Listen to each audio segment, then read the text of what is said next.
guys, and welcome to Till Vacuum Do Us Part. My name is Ashley if you're new here. Today's video is cleaning hacks. It's been a little while since I filmed one of these, so I feel like I'm really good about sharing cleaning hacks like as I'm cleaning and doing day in the lives and all of that. But if you're not caught up or you're not maybe fully listening, you may miss it. So I like to just put them all in one video so you can go and watch all of these. I have several, so I can link them down below in the description box for you, but definitely check them out because they are full of hacks that just make your life easier. If you're new here or haven't subscribed yet, what are you doing? Go click on that button, check the notification bell, and you'll be alerted every time I post a brand new video.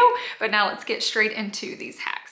So over time, I like to just start making a list of like the things I do when I'm cleaning, because I feel like they seem just so basic to me, or just like how I've done things. But what I've learned with this channel is like we all do things a little bit differently, and sometimes the way someone else is doing it is so much easier and better. So hopefully these help you. If you have a better tip than what I'm doing, leave it down below in the comment section and help us out. But the first one's gonna be like washing your comforters. Not so much washing it, but drying it. I do have a washer that is big enough to hold my comforters, which is so nice. So that within itself is a nice cleaning hack. Like next time you have to upgrade your washer and dryer, maybe it breaks, start planning for that now so you can get a big one. Like my washer and dryer don't technically take up more space, but like the bowl on the inside holds so much. It makes life so much easier because I can do large loads, whether that be like a ton of clothes, towels, or all my bedding, comforters. Now I will say the majority of our beds have duvet covers, but my daughter's doesn't. And I'm just a sucker for like blanket and old comforters. They're just so cozy. But I like to make sure they're washed, especially like when we're hosting and someone's used them. I like to get them in the washer, but drying them can be so hard. And for so long I would dry it. It takes over an hour. I'd pull it out, like re-wad it up, put it back in. I'd have to do it 3 or 4 times, and I'd pull it out and there'd still be wet spots. What I've learned to do is I put it in the dryer so it gets the majority of the water out of it. And then I go lay it on a bed that has a fan above it. I turn it on high. It dries so much faster. So if it's overnight, you can just leave it there. But if you're awake, I suggest like putting it on one side, turning the fan on high, coming back later and flipping it. It'll be dry in no time, especially if you have to use it that night to go to bed. But it has just made life so much easier since I've learned to do that versus like running my dryer over and over and over. Laundry gets backed up, it costs more. Just put it underneath the fan and it's good to go. So I've already been cleaning comforters, and this is our mattress like cover topper. So I wanted to show you, that's what I do. I just lay them out and flip them. This one was clean, but I didn't have time to fold it because we were running errands. So I just put this one on top, but I just lay it on a bed and let the fan dry it, and it works so quick. My next tip is dry dusting before you ever clean with like something wet, because otherwise it clumps up. So this is mainly to do with like toilet areas. I feel like it works the best, but like also if we're talking about like coffee tables, anything that's like a hard surface, if you'll just dust it first, it's gonna make life easier. But like I mentioned, especially in the toilet area, I feel like we just wanna like spray and wipe and it gets all clumped up. So what you can do if you don't have a duster or you don't wanna use one on the toilet, you can even take just like one of the toilet paper squares, wipe it down, and then spray your product and clean it off. It works so much better. Say you forget, say you've sprayed it and wiped it down and there's still clumps, you can still get that toilet paper square and wipe it off. And I've learned it picks up those clumps pretty well. So you can do it before or after. Before is just way easier in my opinion, and then you don't have to deal with the clumps at all. But I mean, I'm just as guilty of sometimes of like spraying it and going to, or it doesn't look dusty, but it is. So if you haven't tried that yet, do it. If it's anywhere else in your house, like say you're cleaning like a window or a coffee table, wood pieces, whatever, just have a Swiffer dust it, or dry rag. Just get 2, have a wet one and a dry one, just dust it and then wipe it down. This works really good with mirrors too. If you don't clean your mirrors often, even if you do, I feel like my house is just so dusty. Like living out in the country and stuff, like we change our filters like every 2 months and it still just gets really dusty here.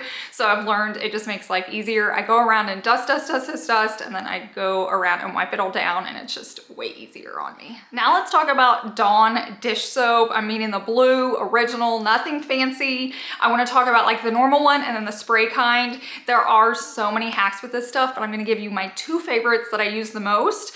So you guys know I like white furniture. I have all white like bedding, and for the longest time I could not keep it clean. And I have it like expensive bedding. I want it to last over time. I don't want to have to replace it a ton, but it kept turning yellow and I was bleaching it. And so I dug deep, I did some research, and I learned that bleach actually turns your whites typically like a golden color. So I swapped it out for Dawn, just the normal kind. And if you do a few swirls, I say 3 to 4, it whitens your sheets. Like these even used to be kind of discolored, and it's the same original bedding. I've had this for several years. So it's going to whiten your stuff that's kind of getting dull. But if you have new stuff, you want to keep it that way. So I highly suggest just washing your whites together. I do all my bedding and just do a few swirls. Now they say you can do it with colored clothes. It's not going to do a ton. It's just going to help clean it, but it will keep your whites white. So keep that in mind. Just grab a bottle. I know even the Dollar Tree sells like a smaller one. I normally do 3 to 4 just like swirls, and then I wash it. You can still use your detergent and softener if you want to. They say you don't have to, so it's just a personal choice. I tend to still put softener in and my laundry detergent just because I'm used to it, and I like softeners just for the smell and stuff, but you can do it either way. But now let's talk about the Dawn dish spray. Man, I love that stuff. It's so good on your sinks. It's so good like in your bathtubs, dishes, all of that. But I think we forget to like deep clean our countertops sometimes, or maybe you use a product and it leaves a film and you're like trying to get it off. So ever so often I'll spray, and you don't need a ton because otherwise you'll get like lots of suds, but just spray it throughout your kitchen. Get a cleaning cloth and put hot water on it, and you can just wipe it down. I will say in between each section, like if you have like the left side of your sink and the right side, or you know, next to your stove, whatever, I try to go and rinse it out because it will get a lot of soap buildup on it. So like I said, you don't need a ton, but go and give them a good wipe down. If you have any like cooking grease buildup or anything like that, it's gonna get it off, like all those old cleaners that are leaving a film on them. Then you can take that rag and use it anywhere. I typically take it once it's kind of, you know, soapy on there, and I'll clean off like my dining room table and my bar stools, kind of like those hard surfaces. But it's such a easy, simple way to clean, and it gets it like super clean. Okay, this next one I'm gonna talk about is in every single one of my cleaning hacks videos. I put it in my very first one and you guys went crazy for it. So I feel like I have to share it for all the newbies that are here or haven't seen those other videos, but it's the toilet paper stamp. So this is literally free. You don't have to do anything crazy. Now there's been a lot of like twists and turns put on it, like bells and whistles. You can actually use actual stamps. Like there's so many different folding tricks, but if you just want an easy go-to, you can do this in your guest bathroom before company comes over. Maybe you clean for a living. It's just that added touch, and it is so simple and so fast. So what you're gonna do is grab your toilet paper roll. What I love about this is you can do it on a brand new one, but you can also do it on an old one. So it just kind of freshens it up. I like to do this before we host, but you're just going to bend down the corners and make a V. You can make it like a straight point, you can make it like a perfect triangle, just whatever your preference is. And then you're gonna fold it down and you're gonna turn on your water faucet for a second. Then you're gonna press it up underneath once you've turned it off and hold it for about 3 seconds and then pull down. And it's going to leave a stamp on it. You're not gonna have this loose thing. You can put these like all on your toilet, the back of it, and make it look nice. Like I said, it's really good when you're hosting or if you clean for someone. What else? Oh, a lot of different faucets make different stamps. So try the ones in your house if you have different ones. So normally kitchen ones are big, but they're really pretty. But yeah, just go around and test it out and see which one your favorite is, and then you know which faucet to use next time you stamp your toilet paper roll. And just a little side point, I'd love to know how many of you guys saw that in the very first video that I shared it. Comment like TP or something down below, and I know you've been here for a while. This next cleaning hack has just really saved my shower and bathrooms. I feel like cleaning like showers, tubs, it's just not fun. My first tip is like do it while you're in the shower. It's just easier. You're already wet, and if you just maintain it, then you're never like super scrubbing. Like if you have to like do a really good deep clean, you may want to wait and just do it once you're fully clothed. But if you're just maintaining, it's just so easy.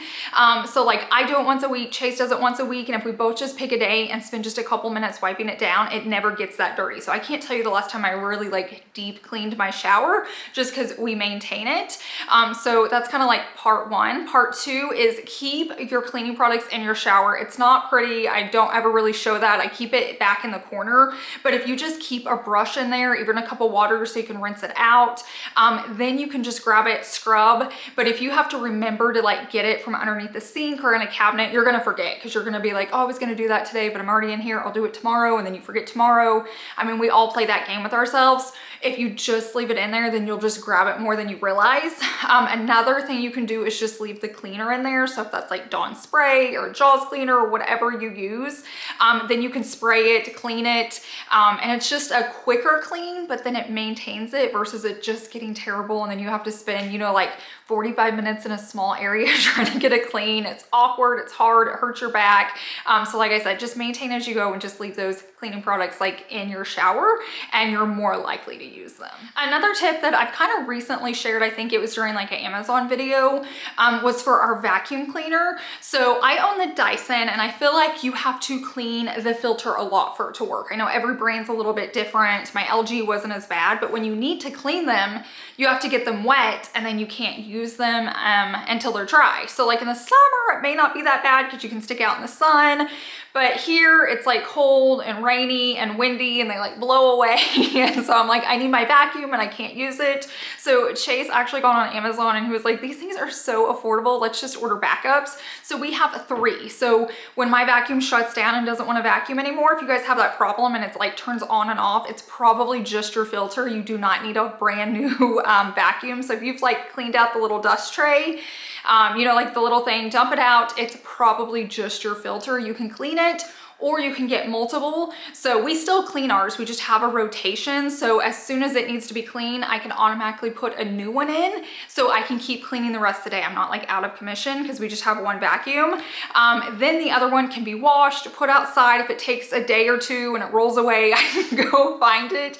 And so having a rotation of just an extra 1 or extra 2 has been a game changer for us because I'm never without a vacuum and it's like so affordable. So I'll link a few down below of like the main vacuums, but if I don't link yours, just find it on Amazon, get 1 or 2 extra and it makes life just a lot easier. My next tip is just with scents, and I'm gonna tell you 2 different ways. So if you're like non-toxic, you use oils, it's really good to put oils on cotton balls, and you can put those like, the main places I like them are like in trash liners. So like take your trash can liner out, put one in, and then put your trash can back in. It just helps with the smell, especially like in our home, we're in a drawer system, so it can get really smelly. It helps just keep it fresh. You can do this like inside your shoes, so inside your closet smells a little better.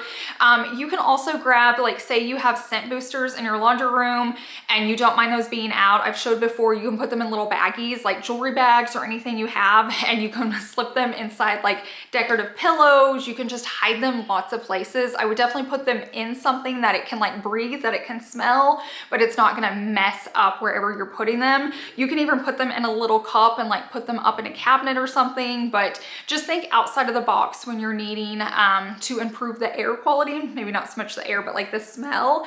If your vacuum is really smelly, you can put out like your Unstoppables or something like that if you have it, and vacuum it up and it will smell really good. But you can do the same thing, just like you can kind of rub your vacuum with the oil in there. There's so many different options, but I just wanted to remind you, if those areas are kind of starting to smell, you have options. So I know you guys know we have 2 dogs. We have a little Tiger and then a big George. So my big fluffy one's George. He is a golden doodle. And then we have Tiger, who it's like Tiger the Yorkie, but he's technically a silky. His beds are easy to clean. I have his round bed. Someone asked me in a previous video when they saw me washing it, do I just put the whole thing in? I do, because like his round bed, it doesn't unzip, but it's small enough it will fit in my washer. And going back to my washer and dryer that I love, the agitator actually comes out, so I can have it in there so it cleans well. But if I need to fill up, I can just turn it and twist out. So that's what I do with my dog beds, and I put it in there. It's so easy. I dry it. Tiger's always been a little bit easier. Well, George has a massive bed and his does come apart, but it's so nice. And I mean, it's from Home Goods, but it's so nice. There's like several pieces, so it's a job to get everything off off, and then it washes really, really well. But then putting it back on, so much work. I never want to do it. But George is just dirty. He loves to go outside and roll around and get all dirty. And his bed's like a pretty ivory, and it was just getting dirty too quickly, and it was too much work. So what I've learned is just to throw a blanket over it. And he loves the blanket anyways. And then I can take that off and throw it in the washer either by itself or with a tiger's bed, and then I can change it out more often. It doesn't smell, and then his bed's always clean. So if we're hosting or something and I want to take it off, it still looks like a nice bed. But I just grabbed some dog blankets from like Costco. So they're really good for him. They're really soft. They're like a thin, they wash up really well. And it's so much easier to wash and dry that blanket than taking the whole thing apart. So what I've learned with cleaning is find the areas that like drive you crazy, the things that you need to clean often, but you dread it, and see if you can think outside the box and find a new way around it so you can tackle that chore, but it's easier. Even Google it, Pinterest it, get on YouTube. I'm sure someone's came up with a way to make life easier. But what I've learned is when there's just an area in my life that's causing me stress, there's typically a way I can fix it and make life easier and still like get that task done. So just as you're going through your life this week, if there's something you dread doing and you're putting it off, but it needs to get done more than like once or twice a year with spring cleaning, jot it down. And then when you have free time, maybe you're laying in bed or something like that, maybe you're in car pickup line, you can start doing some research to figure out like, is there an easy way to do this? Am I missing a hack to make life easier? Because you don't want to go through life just like so stressed and overwhelmed on things you have to get done. And I'm telling you, someone has thought of something that makes it easier. That's what's so nice about social media. So I hope one of these tips helps you in that way. If it just makes your life a little bit easier, that's what I love to do here for you guys. I know you guys are going to be full of hacks, so leave them down below in the comment section so everyone here can read them. If you enjoyed these hacks, definitely watch my other videos. They are full of cleaning things. I try to be really realistic with these, and I try to just write down things that I do. This is the way my brain works. This is how I clean it.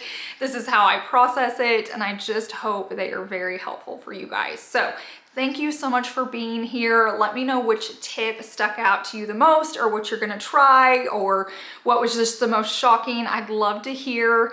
But I hope you guys have a wonderful week, and I will see you in the next one. Bye.